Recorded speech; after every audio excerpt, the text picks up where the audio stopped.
eu estava dizendo, meus amigos do Café Cultural, muito obrigado mais uma vez pela audiência de todos vocês. Eu que agradeço. Muito bom ter a senhora. E eu preciso caprichar aqui, que eu já tomei uma bronca aqui com toda a propriedade, que a pronúncia correta do nome é Dona Lena, não é Dona Lena. Lena. Porque o H faz o sinal, né? Como se fosse exato. Mas eu vou querer saber, primeiro, essa simpatia. Me chama de você. Primeiro me chama de você, porque o senhor já não existe mais. Chamarei. Olha só. Então, como eu dizia para todos vocês, uma simpatia, uma alegria, a Dona Lena. E eu quero saber, quem é Lena Oswaldo Cruz por Lena Oswaldo Cruz? Eu me casei com Oswaldo Cruz Neto, daí o Oswaldo Cruz, tá? E por isso que fiquei com o nome da família e, enfim, fui casada há 38 anos, tenho 3 filhos e já sou avó, né? Evidentemente já sou avó. Não, mas é uma alegria ser avó, fala a verdade. Eu não sou ainda, apesar de que a minha filha mais velha já está pensando no caso, eu não sou avô ainda. Você é moço ainda. Mas eu já estou vendo que logo as coisas vão acontecer aqui. Dona Lena, me explica uma coisa. Reza a lenda que a senhora estava procurando a batina do seu pai, que faleceu e queria ser enterrado com a batina, e a senhora descobriu um grande segredo, descobriu uns manuscritos. Conta pra gente essa história toda que acabou dando nesse livro maravilhoso que é A Voz do Tempo. Obrigada. Foi exatamente isso. Meu pai estava falecendo, estava passando muito mal, e a minha madrasta, e ele me pediu, disse que queria ser enterrado com a batina, que ele tinha sido sacerdote. A batina que ele tinha sido, enfim, consagrado como sacerdote. Entendi. E que estava em casa. Eu voltei, eu fui ao apartamento dele e achei num quarto de guardados lá as batinas. Tinha uma batina toda branca, dourada, comida pelos bichos, e 2 batinas pretas, e junto delas tinha um envelope, tinha um embrulho grande. E eu, então, peguei, abri o embrulho, o que era, e os 3... ele tinha escrito, são 3 livros grandes de capa preta, aqueles livros grandes de capa preta, era um manuscrito. São 3 livros, um manuscrito contando toda a vida dele. E esse manuscrito eu tinha visto quando eu tinha 6 anos de idade e soube que ele era padre. E ele tinha mostrado esses manuscritos e tinha dito: um dia vocês vão ler a história da minha vida que está aqui. E quando ele estava morrendo, 32 anos depois, eu encontro essas coisas. Aí eu tive, sabe, aí foi isso. Aí eu soube da história, enfim, que ele escreveu até o dia que ele conheceu a minha mãe. Sim. Ele descreve toda a vida de estudos dele, no seminário, enfim. E aí contando tudo que ele pensava, enfim, aí foi isso. E como ele foi um pai muito ausente, e até muito agressivo, violento, e eu tinha um choque enorme, eu nem sabia quem era ele, na verdade. Aquilo foi a revelação de tudo, da vida dele, da história. E aí eu tive a ideia de contar a história, porque ele era padre, né? Quando ele era muito jovem, quando beneditino, e eles inauguraram em São Paulo, eles quiseram abrir em São Paulo a Faculdade de Filosofia religiosa, né? Católica. E ele foi o primeiro diretor, e ele começou a dar as aulas, e aí ele conta tudo, ele conhece a minha mãe, entra de aluno dele, e minha mãe era muito bonita, e ele se apaixona, eles têm um romance. E um escândalo em 1935. Imagino. Foi um escândalo. Ele era um padre conhecidíssimo, a igreja ficava repleta, ele fazia muito sucesso, e se dava com toda a sociedade de São Paulo. Ele estava até estavam cogitando de indicá-lo para bispo, enfim, estava sendo estudado o nome dele, Sim. e ele se apaixona perdidamente para minha mãe, e aí foi um escândalo a história. Mas, Dona Helena, que coisa que. Porque É, uma foi, coisa que. Tem uma coisa que é inegável, né? O estudo para se consagrar como um padre, como um sacerdote, é um estudo muito intenso. As pessoas, às vezes, não têm ideia do que significa a imersão que é necessária de uma pessoa para passar por todo o seminário, para poder estudar. Não é só uma vida de batina, não, é uma vida de estudos e estudos intensos. Estudo, ele conta tudo, como é que estudava, o que é que eles estudavam, e eles tinham uma capacidade muito grande, ele já estava falando quase 7 línguas, e ele foi mandado para os Estados Unidos para estudar lá, fazer um curso de teologia em inglês. Ele voltou em doutor em teologia em inglês, ele passou 6 anos nos Estados Unidos estudando.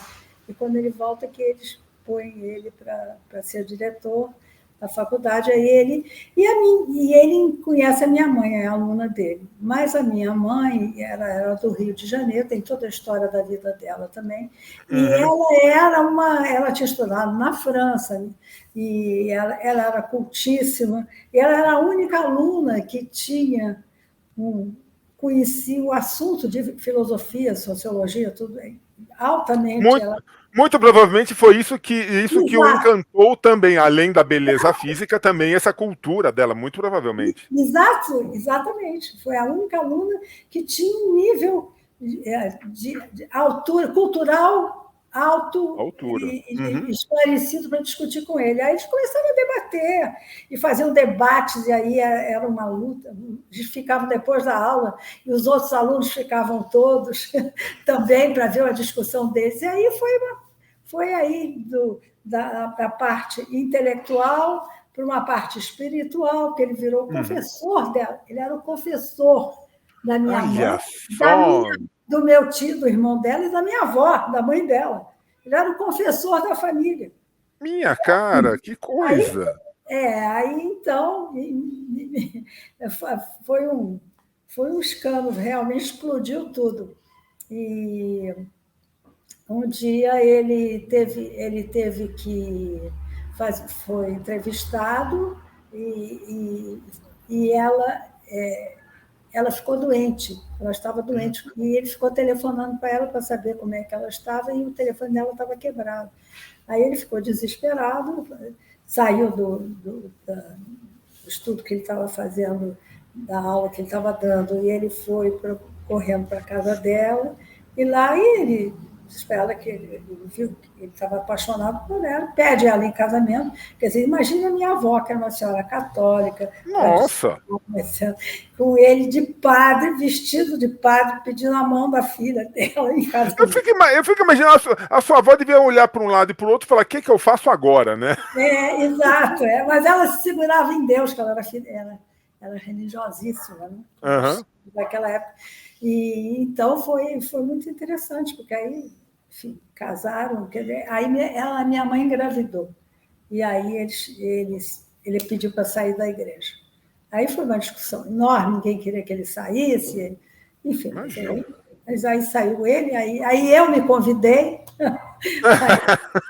Eu acho que eu me convidei, foi amplamente discutida, não a aceitação minha, mas parece que engoliram, aceitaram, e aí foi isso. E aí deu tudo errado. Eles saíram de São Paulo, eles fugiram. E aí que deu tudo errado é ótimo. Porque eles saíram de São Paulo muito pressionados, um escândalo muito grande, a sociedade era preconceituosa. Imagina. Ainda é, né? Minha amiga? Ainda é, mas naquela época era o triplo, vamos dizer assim. Porque era condenada, né? Ele foi absolutamente condenado, inclusive os amigos, as pessoas viravam a cara, eles saíram de São Paulo, não puderam ficar em São Paulo, vieram para o Rio, e aí ele não conseguia emprego, mas, afinal das contas, por ele ter largado a batina, mas Dom Helder Câmara, que era amigo dele, e que foi quem aceitou isso e o apoiou, conseguiu muito. Ele vivia lá em casa, ele me pegou no colo, enfim. menininha. E ele foi uma pessoa que ajudou muito a aceitação desse drama deles. Aí a minha mãe foi trabalhar, porque ele não conseguia emprego, enfim. Aí eles se desentenderam e ele ficou... Eu acho que o sentimento de culpa... Ele nunca deixou de ser padre, entende? Eu acho. E aí ele se desentendeu com a minha mãe começou a sair fora do rumo do casamento, ela errou, e ele ficou desesperado, enfim, brigavam muito, se separaram, depois de 7 anos de juntos, até mais, praticamente 10 anos, e eles se separaram, eu tinha 7 anos, eles se separaram, e meu irmão e eu fomos cada um para o colégio interno, e aí foram viver a vida deles. Mas aí tem a história muito toda entrelaçada, porque houve muitos fatos. Eu conto várias histórias. Aí eu passei... Como eu encontrei a história dele, desde que ele nasceu, desde os pais dele até... Olha só.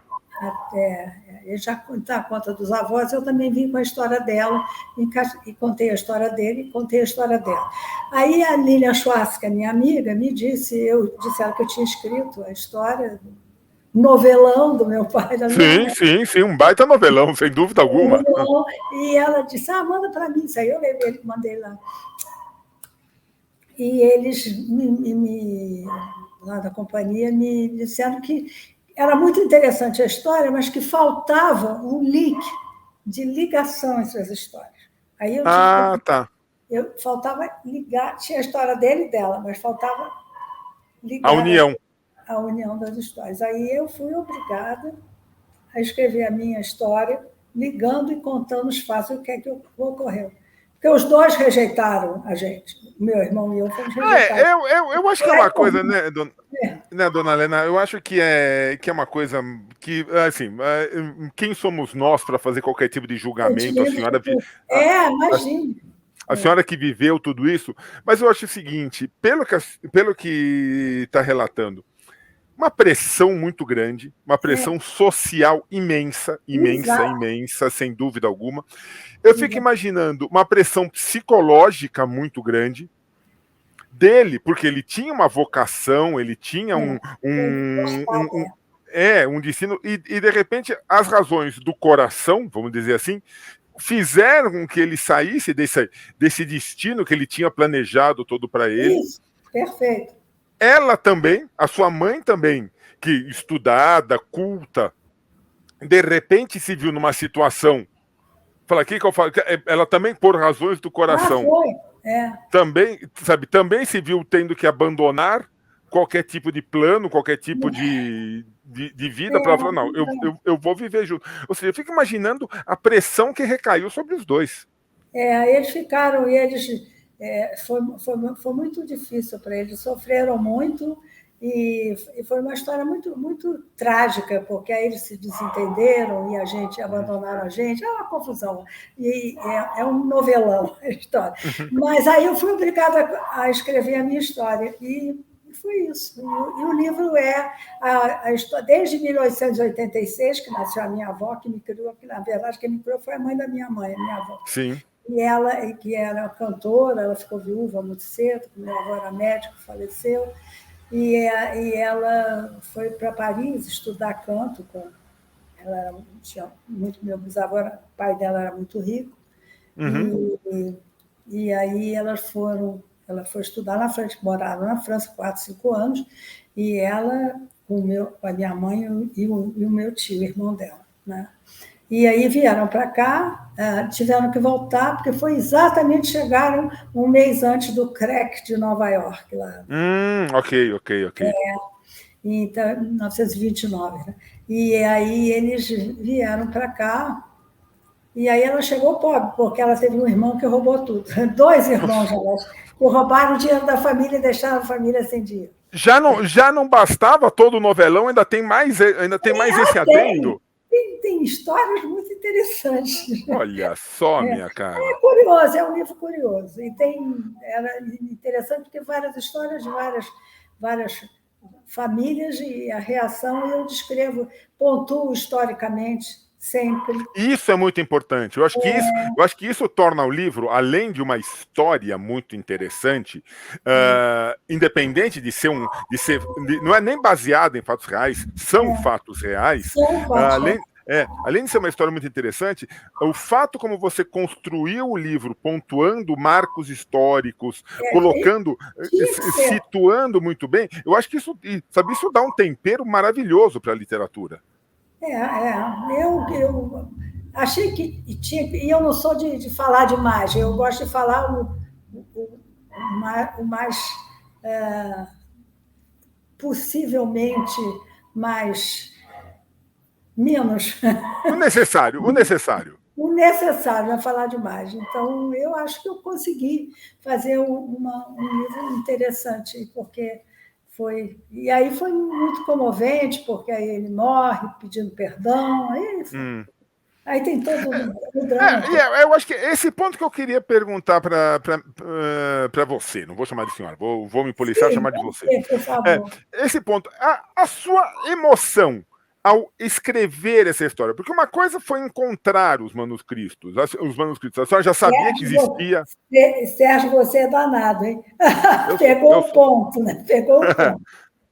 Porque uma coisa é encontrar o manuscrito, que já sabia que existia, só não sabia onde estava, de repente encontrou. Nunca imaginei. Mas nunca imaginou que um manuscrito recheado de detalhes que lhe permitiu. Mas eu fico imaginando a sua emoção ao escrever a história do seu pai, a história da sua mãe e a sua história. Eu escrevi chorando esse livro. Que chorei muito. Eu acho que é por isso que ele ficou bom depois, que as pessoas dizem, eu fiquei emocionado, odeio o seu pai, não, eu odeio a sua mãe, e cada um tem uma reação. Então, e é interessante, mas eu realmente, é por isso que eu disse, você é danado, você pegou o ponto. É a única pessoa que me perguntou exatamente o turning point. Né? Eu realmente escrevi esse livro chorando. Porque eu revivi aquilo tudo. Mas me forçou a fazer isso. Né? Sem dúvida. E a sua avó, eu acho que assim, sem dúvida alguma, Lená Oswaldo Cruz é a protagonista do livro, porque, como disse, é a união das duas histórias, sem dúvida alguma. Exatamente. Mas a sua avó materna também teve um papel importantíssimo. Maravilhoso. Porque lá no começo, a amiga já me disse que ela era extremamente católica, extremamente devota. O choque dela ao ter a filha doente, de repente chega um padre e a pede em casamento. E de repente acontece tudo isso. E ela se vê obrigada não somente a aceitar essa relação, como depois a criar os filhos. Ou seja, a sua avó materna também teve um papel, também é protagonista dessa história. Ela foi fantástica. E ela não falava mal de ninguém, era uma pessoa... eles eram educadíssimos, né? Parecia uma... Era quase um relacionamento perfeito, porque não havia julgamento nem condenação, né, em toda a atitude dela. Então, ela ajudou tudo que pôde e foi uma pessoa fantástica, interessantíssima. E muito quieta, muito recatada. É as senhoras daquela época, né? Sim. Por que nem está no material que a Gabriela me mandou? Aliás, a Gabriela foi fantástica em me mandar esse material. Não somente a questão da pressão social, religiosa, política da época. Lená e seu irmão, Davi é o nome dele, né? É o Vitor. Vitor.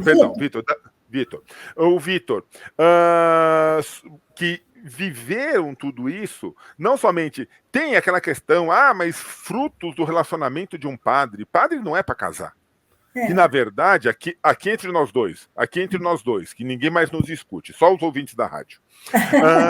Assim, as pessoas vão buscar... Eu já escutei muitas pessoas dizendo que, assim, como que um padre pode aconselhar um casal que está com problemas se ele mesmo não viveu um relacionamento? Eu sempre me perguntei isso, exato.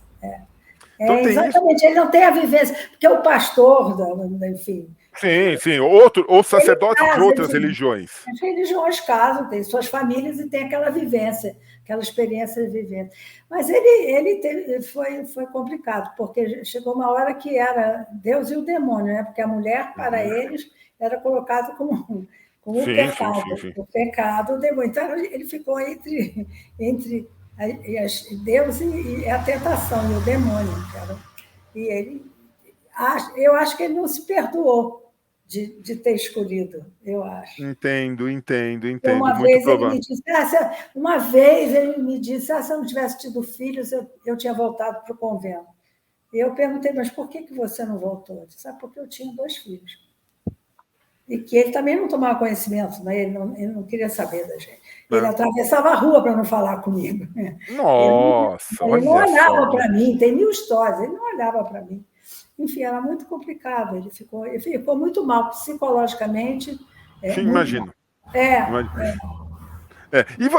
E assim, Helena e seu irmão, além de ser filhos do relacionamento de um padre, na época, filhos de um relacionamento separados. Desquitados.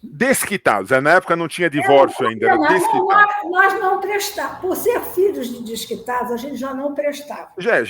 Boa gente já não era. Boa gente já não era. Eu não era convidado, nunca fui convidado para lugar nenhum, não.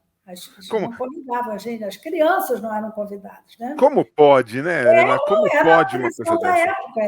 Era a época que a gente nasceu, era de uma pressão terrível. Olha, eu me lembro muito bem que o abajur nasceu na época, 1945, 50, que apareceu o abajur, porque as luzes tinham que ser todas muito acesas numa sala. Não podia ter abajur, porque podia ser uma coisa meio, sabe, podia sugerir alguma coisa mais. Aquela penumbra, né? Aquela penumbra, aquele lusco-fusco. Imagine que o abajur só tinha luz, sabe, aqueles castiçais, aqueles candelabros, aquelas coisas.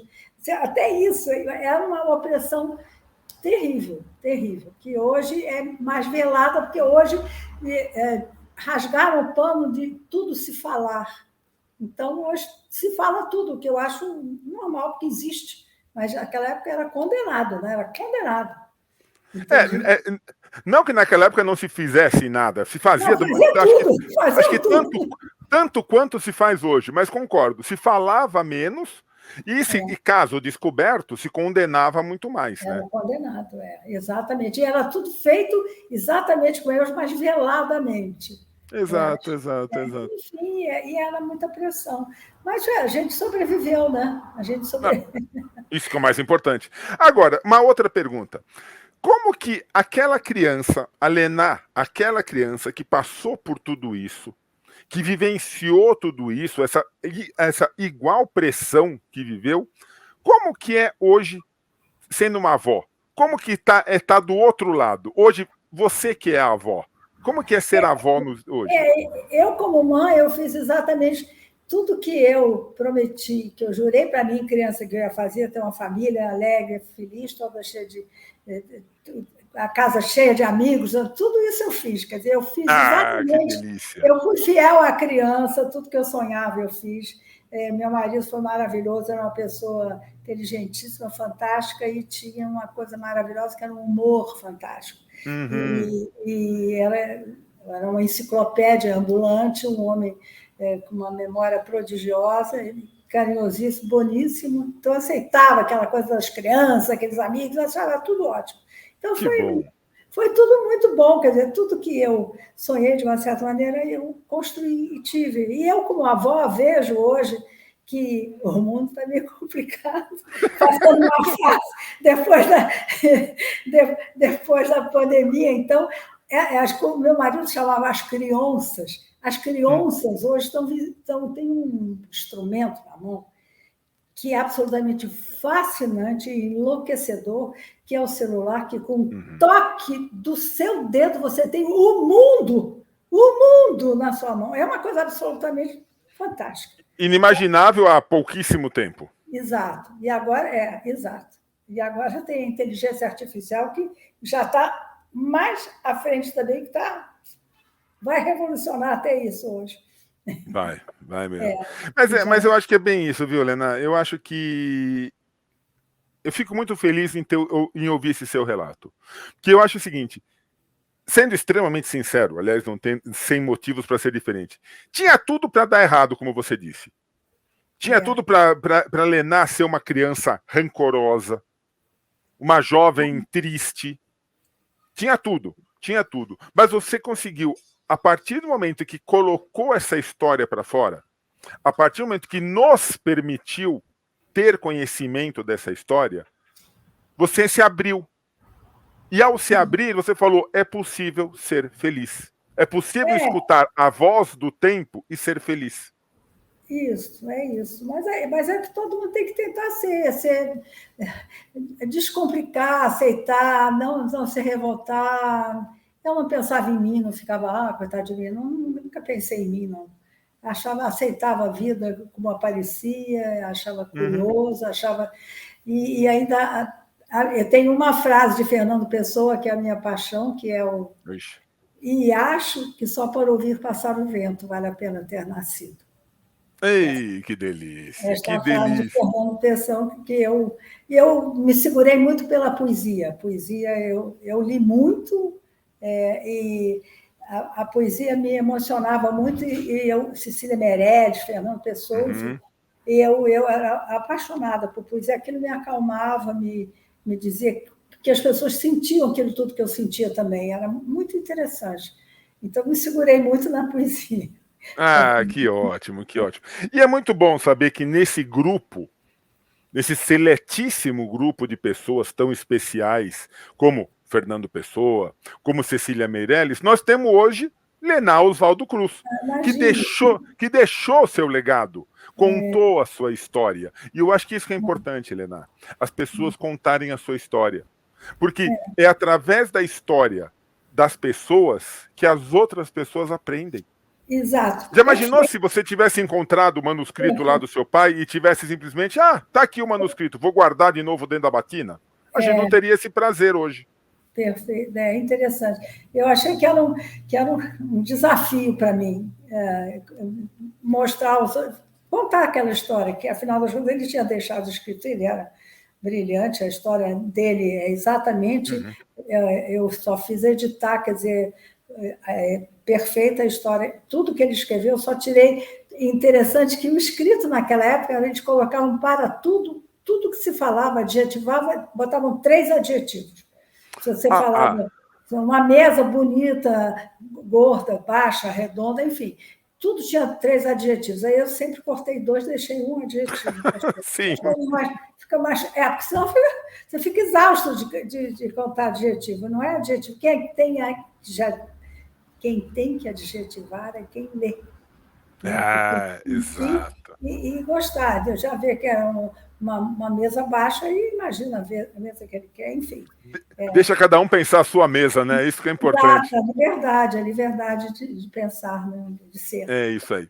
Lenar, me diga uma coisa, aonde que as pessoas encontram hoje que tem a oportunidade de ler A Voz do Tempo? No momento, eu tenho na Amazon, está na Amazon. Agora, eu tenho que conversar lá. Foi meu primo, Miguel, que é dono da Migalhas, da editora Migalhas, ele que soube do livro, que eu mandei para ele, ele se interessou, disse, vamos publicar para a família. Eu fui publicar para a família. Ele é meu primo. E aí eu vou ver, está com a editora e eles botaram na Amazon, e eu tenho na Amazon. Agora ainda não tem uma. Vou combinar com eles onde é que a gente pode botar, acho que como é que eles vão resolver esse negócio de que livraria, né? Não tem. Mas a Amazon já é uma excelente distribuição. A Amazon é tudo, já temos. Eu acho que todas as pessoas do mundo já têm oportunidade de ler, de conhecer a sua história, porque afinal de contas, o mais importante, Lenar, a voz do tempo não se calou. Você não calou a voz do tempo. Que bom, é verdade. Isso que é o mais importante. É uma história, enfim, uma história de vida, né? Enfim, que maravilha. Uma época, é um retrato de uma época, da família, de uma época, como se vivia, as pessoas, como é que viviam, como é que existia a sociedade da época, que é muito interessante, né? Então, eu acho que foi essa ideia também de as pessoas veem como é diferente, né? Como tudo muda e como vai mudar, né? Exato. Daqui a 100 anos, 80 anos. Vai saber como é que a gente vai estar. Minha amiga, eu quero agradecer demais. a sua simpatia, sem dúvida alguma, o seu sorriso, a sua história, a oportunidade que você nos deu de conhecer a sua história. Tenho certeza que todas as pessoas que tiverem o prazer, a alegria de ter seu livro em mãos, vão aprender muito sobre relacionamentos, aprender muito sobre superação, além do que ter uma aula de história como poucas vezes nos foi possível ter. Lena, parabéns mesmo. Obrigada a você, Sérgio. Maravilha, adorei. Você, que bom. Você é maravilhoso. Muito obrigado. E a todos vocês que ouviram essa entrevista, meu abraço também. E entrem lá na Amazon, procurem A Voz do Tempo, de Lena Oswaldo Cruz. E quem sabe, aí vocês entram lá na editora Migalhas, o nome da editora, né? Migalhas, exatamente. Da editora Migalhas, e quem sabe até consegue um livro autografado dela, que vai valer mais ainda. Quem sabe? Lena, um grande beijo, muito obrigado, tudo de bom, muito boa sorte. Até a próxima. Muito obrigada. Até mais. Tchau, tchau. Obrigada, tchau.